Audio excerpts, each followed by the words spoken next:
Title: Abyssal Terror. In the heart of a desolate forest, a foreboding silence clung to the air like a shroud. Moonlight filtered through twisted branches, casting eerie shadows on the forest floor. A lone traveler, Ethan, ventured cautiously through the gnarled trees, his breath visible in the chilled night air. As he moved deeper into the forest, the atmosphere grew heavier, suffused with an unexplainable dread.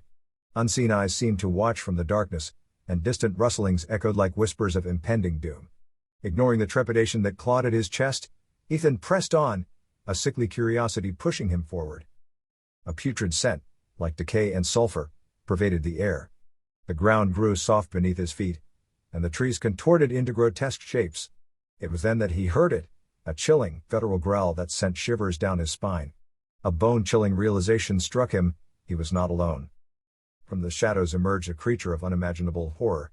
Towering on hulking limbs, its body was a nightmarish fusion of twisted flesh and scales, exuding an aura of malevolence. Its eyes glowed with an otherworldly intensity, fixating on Ethan with hunger. Ethan's heart raced, and he stumbled back as the creature advanced, its steps causing the very ground to tremble. He fumbled for his flashlight, its feeble beam revealing rows of serrated teeth that dripped with a vile ichor. The creature's maw unhinged, emitting a blood-curdling screech that reverberated through the forest. Desperation fueled Ethan's flight as he sprinted through the undergrowth, his terror drowning out the sounds of his own ragged breath.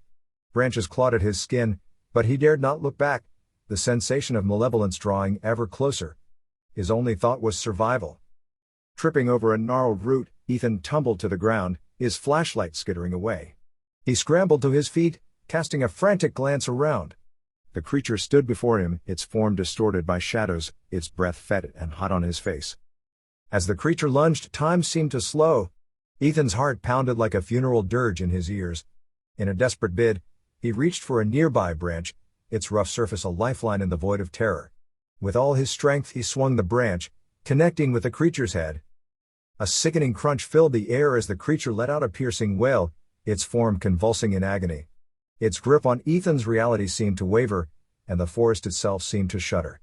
With a final, guttural howl, the creature dissipated into a swirling vortex of darkness, leaving only echoes of its torment. Ethan collapsed to the ground, gasping for air, his body aching from the ordeal.